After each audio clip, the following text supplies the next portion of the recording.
Good morning. ધોરણ 5 વિષય અંગ્રેજી. વિદ્યાર્થી મિત્રો, સેમેસ્ટર 2ની અંદર આપનું બધાનું સ્વાગત છે. વિદ્યાર્થી મિત્રો, આપણે પાઠ્યપુસ્તક જે છે એમની અંદર જ આપણે સેમેસ્ટર 2 છે એ આપવામાં આવેલું છે. પાના નંબર 52થી શરૂ થતું આ સેમેસ્ટર 2 છે એ આપણે જોઈએ. વિદ્યાર્થી મિત્રો, તમને એક લિંક મોકલેલી છે કે જે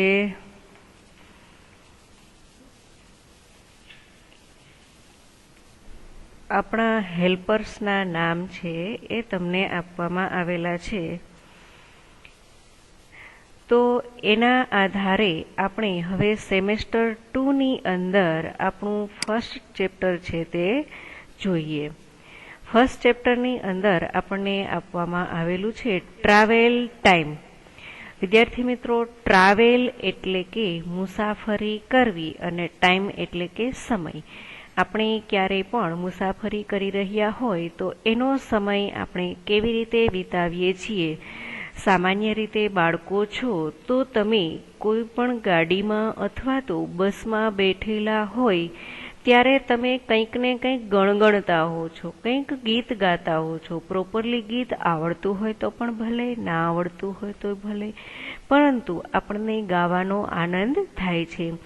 તો એના માટે થઈ આપણને અંગ્રેજીની અંદર એક સરસ મજાનું એવું કાવ્ય આપવામાં આવેલું છે કે જે તમે મુસાફરી કરી રહ્યા હો એ સમયે તમે જે વાહનમાં બેઠેલા છો એના અનુસંધાને વર્ડ છે એ યુઝ કરી શકો છો. તો સૌપ્રથમ આપણે કાવ્યગાન સાંભળીએ. The wheels of the bus go round and round, round and round, round and round. એટલે કે તમે બસમાં મુસાફરી કરી રહ્યા છો એની ચર્ચા અહીંયા આપવામાં આવેલી છે. આપણે પ્રથમ આખું કાવ્ય છે એ સાંભળી લઈએ. The people on the bus go up and down, up and down, up and down. The doors on the bus go open and shut, open and shut, open and shut. The horn on the bus goes beep, beep, beep, beep, beep, beep, beep, beep, beep. The baby on the bus says wah, wah, wah, wah, wah, wah, wah, wah, wah. The mummy on the bus said sha, sha, sha, sha, sha, sha, sha, sha, sha. વિદ્યાર્થી મિત્રો, આ કાવ્ય છે તમારે લોકોએ સમજવાનું છે, જેના આધારે અમુક ઇઝી સ્પેલિંગો તમારે શીખવાના છે. તો વિદ્યાર્થી મિત્રો, આ સ્પેલિંગ છે તમારી નવનીતની અંદર તમને આપવામાં આવેલા છે. એમાંથી તમારે લખી લેવાના છે. પાકી બુકની અંદર 3 વખત સ્પેલિંગ લખતા જવાના છે. વિદ્યાર્થી મિત્રો, સેમેસ્ટર 2ની પાકી બુક 200 પેજની સ્પેલિંગ માટે બનાવશું અને ત્યાર પછી જે હોમવર્ક આપવામાં આવે તે ક્વેશ્ચન આન્સર લખવા માટે થઈ અને આપણે પાકી બુકને બનાવશું, જેથી કરીને તેમાં તમે લખી શકો. હવે આપણે અહીંયા સ્પેલિંગ જે છે એ સાથે બોલાય છે એ ઉચ્ચાર સાથે તમારે જાતે લખવાની કોશિશ એટલા માટે કરવાની છે કે હવે તમે નેક્સ્ટ સેમમાં આવી ગયા છો તો તમને થોડું લખતા આવડવું જોઈએ. વિડીયો સાંભળતા જાજો, સ્ટોપ કરતા જાજો અને તમે જાતે લખતા જાજો. ફર્સ્ટ સ્પેલિંગ છે ધ વ્હીલ્સ. વ્હીલ્સ એટલે કે કોઈ પણ વાહનનું વ્હીલ હોય છે એમને વ્હીલ્સ કહેવાય છે. તો આ સ્પેલિંગ છે તમારે જે હું અંડરલાઈન અપાવડાવું છું એ સ્પેલિંગ છે તે લખજો. વ્હીલ્સનો અર્થ થાય છે વ્હીલ, એટલે સ્પેલિંગ વિદ્યાર્થી મિત્રો સાથે લખો, wheels. The wheels of the bus. ઓફનો અર્થ આપણે નો, ની, નું, ના લઈએ છીએ. તો વ્હીલ્સ ફર્સ્ટ સ્પેલિંગ આપણે લખી લીધો. ત્યાર પછી લખજો ઓફનો સ્પેલિંગ. ઓફ, નો, ની, નું, ના અર્થ લખવાનો છે. બસ માટેનો બસ જ અર્થ થાય છે. ગો એટલે જવું, જ્યારે બસ ચાલતી હોય છે ત્યારે એમના વ્હીલ છે એ રાઉન્ડ એન્ડ રાઉન્ડ એટલે કે ગોળ ગોળ ફરે છે. રાઉન્ડ સ્પેલિંગ લખ્યા પછી રાઉન્ડનો અર્થ લખજો ગોળ. રાઉન્ડ એન્ડ રાઉન્ડ ગોળ ગોળ, રાઉન્ડ એન્ડ રાઉન્ડ એટલે કે ગોળ ગોળ વ્હીલ ફરી રહ્યા છે તે. નેક્સ્ટ પંક્તિમાં આપવામાં આવેલું છે the people on the bus. પીપલનો સ્પેલિંગ આપણે લખશું ધ પીપલ. પીપલ એટલે કે લોકો, ઓન એટલે ઉપર, the bus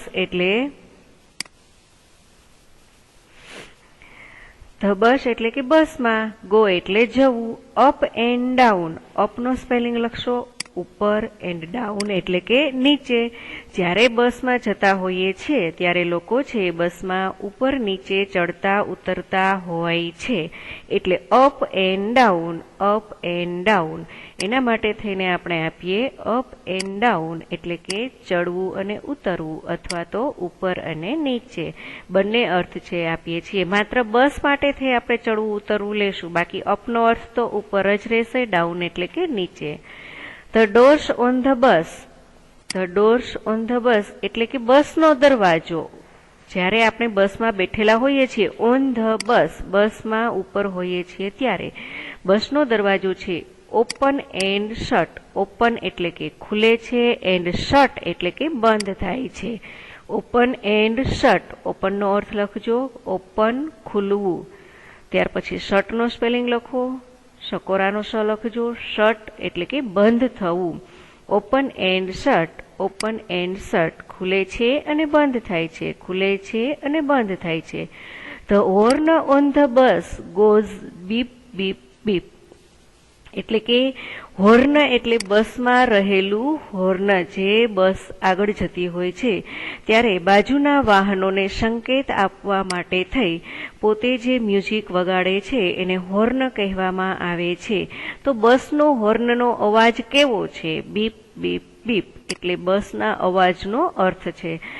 the baby on the bus says વાહ વાહ વાહ. બાળક જ્યારે બસમાં બેઠું હોય ત્યારે બાળકને મજા આવે છે બસમાં બેસવાની, એટલા માટે બેબી એટલે બાળક, સેઝ એટલે કહે છે, વાહ વાહ વાહ બાળક બોલે છે, કહે છે વાહ વાહ વાહ.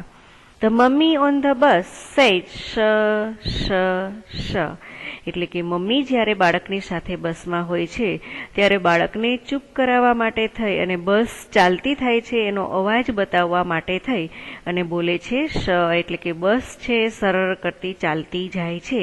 એના માટે mummy on the bus says. જ્યારે મમ્મી સાથે બસમાં હોય છે ત્યારે ઓન ધ બસ એટલે કે બસની અંદર હોવું, ઉપર હોવું. આમ આપણે બસની અંદર જ છીએ એટલે ઓન ધ બસ કહી શકાય છે. એટલા માટે ઓન ધ બસ પ્રિપોઝિશન સાથે તમને આપવામાં આવેલું છે. આપણે ફર્સ્ટ સ્ટેપની અંદર ઇન, ઓન, અંડર જે પ્રિપોઝિશન શીખ્યા છીએ એ જ રીતે અહીંયા ઓન ધ બસ આપવામાં આવેલું છે કે જ્યારે મમ્મી બાળક બધા બસમાં હોય છે લોકો ત્યારે ઓન ધ બસ એવું લખવામાં આવે છે. એટલા માટે થઈ અહીંયા ઓન ધ બસનો અર્થ બસની અંદર જ લેવાનો છે. અહીંયા રાઇમ્સ છે આપણી પૂરી થાય છે. હવે આપણે એક્ટિવિટી 2 તરફ આગળ વધીએ, જેની અંદર તમને અમુક ચિત્રો આપવામાં આવેલા છે. તો વિદ્યાર્થી મિત્રો, આ ચિત્રો છે મેં તમને જે એક વિડીયો મોકલેલો છે એના આધારે દરેક સ્પેલિંગો 5-5 વખત લખી અને પાકા કરો અને પછી તમે આ ચિત્રોના નામ છે જાતે લખવાનો પ્રયાસ કરો. તમને પ્રથમ ચિત્ર છે જે આપવામાં આવેલું છે એ પ્રથમ ચિત્ર તમને દેખાઈ રહ્યું છે તો એ હોસ્પિટલનું ચિત્ર છે. તમને વિડીયોઝની અંદર પૂર્ણ રીતે નથી દેખાતું, પરંતુ પાઠ્યપુસ્તકમાં પાના નંબર 54 પર જોશો તો તમને એ ચિત્ર આપવામાં આવેલું છે. તો હોસ્પિટલ છે એની અંદર રહેલા ડોક્ટર્સ, નર્સ આપણા હેલ્પર્સ છે. એટલે અહીંયા સ્થળ આપવામાં આવેલું છે કે હેલ્પર્સ છે કઈ જગ્યાએ કાર્ય કરી રહ્યા છે. તો આ બધા આપણા જાહેર સ્થળો છે. જાહેર સ્થળો એટલે કે દરેક લોકો ત્યાં જઈ આવી શકે અને પોતાના કામ પૂર્ણ કરી શકે, એને આપણે જાહેર સ્થળો કહીએ. અને જેની અંદર કામ કરનારા લોકો છે એ સામાન્ય વર્ગ કે મધ્યમ વર્ગ કે ઉચ્ચ વર્ગ દરેક લોકોની સાથે કામમાં વાતચીત કરી અને એમને મદદ કરે છે. એટલા માટે એમણે અવર હેલ્પર્સ એટલે કે આપણા મદદગાર એવું કહેવામાં આવેલું છે. ફર્સ્ટ ચિત્ર તમને આપેલું છે હોસ્પિટલનું, નેક્સ્ટ ચિત્ર છે ગાર્ડનનું, નેક્સ્ટ ચિત્ર છે પોસ્ટ ઓફિસ, નેક્સ્ટ સ્કૂલ. આ 4 સ્થળોના ચિત્રો તમને આપવામાં આવેલા છે. તો આ વિડીયોઝની અંદર પણ તમને આપવામાં આવેલા છે. તો સૌ પ્રથમ વિદ્યાર્થી મિત્રો આ સ્પેલિંગો આપણે લખી અને પાકા કરી લઈશું, જેથી કરીને પછીના જે ક્વેશ્ચન આન્સર આવશે એની અંદર તમે સ્કૂલનો, હોસ્પિટલનો, ગાર્ડનનો, પોસ્ટ ઓફિસનો સ્પેલિંગ છે એ આસાનીથી લખી શકો. એક્ટિવિટી 2 નો બી ભાગ છે તમને આપવામાં આવેલો છે, જેમાં તમને બસની અંદર તમે સવારી કરો છો તો બસ કઈ કઈ જગ્યાએ જાય છે.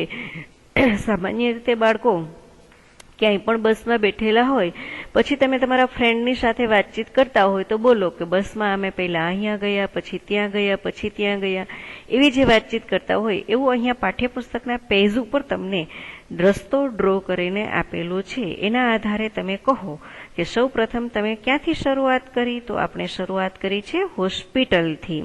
હોસ્પિટલ પછી આપણે જઈએ છીએ સ્કૂલ તરફ, ત્યાર પછી આપણે પહોંચીએ છીએ કોર્ટમાં. જો ત્યાં ચિત્ર આપવામાં આવેલું છે તે જોઈએ આપણે. ત્યાર પછીનું ચિત્ર છે એ ગ્રામ પંચાયતનું આપવામાં આવેલું છે. પછી રસ્તામાં નદી આવે છે, ત્યાર પછી ગાર્ડન આવે છે અને ત્યાર પછી રેલવે સ્ટેશન આવે છે.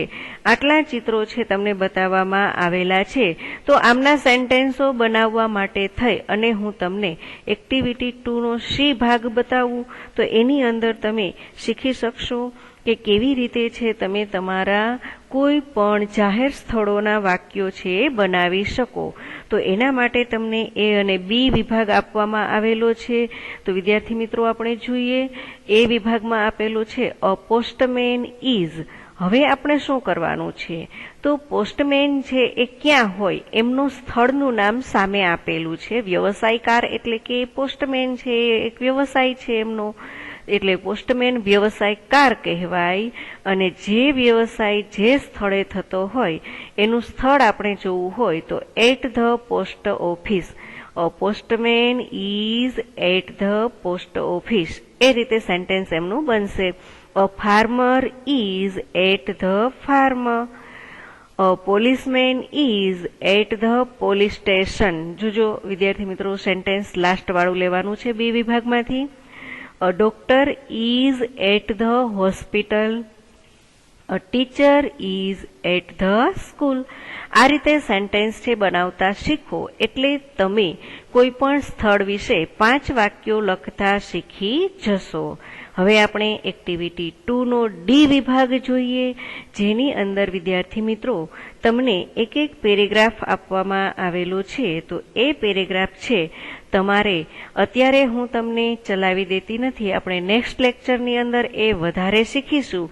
પરંતુ ત્યાં સુધીમાં તમે દરેક વિભાગ છે, દરેક હેલ્પર્સ છે અને દરેક હેલ્પર્સના સ્થળના જે સ્પેલિંગો છે, હોસ્પિટલની સાથે ડોક્ટર, નર્સ, એ રીતે તમે સ્પેલિંગો છે જાતે છે પહેલા પાકા કરી લ્યો. ત્યાર પછી આપણે આ પેરેગ્રાફને આગળ સમજીશું. માટે વિદ્યાર્થી મિત્રો હોમવર્કની અંદર તમે સ્પેલિંગ છે એ 5 વખત લખો, પાકી બુકની અંદર 1 વખત લખો, જેથી કરીને રિપીટેશન દ્વારા તમે સ્પેલિંગ છે પાકા કરી શકો. ધન્યવાદ.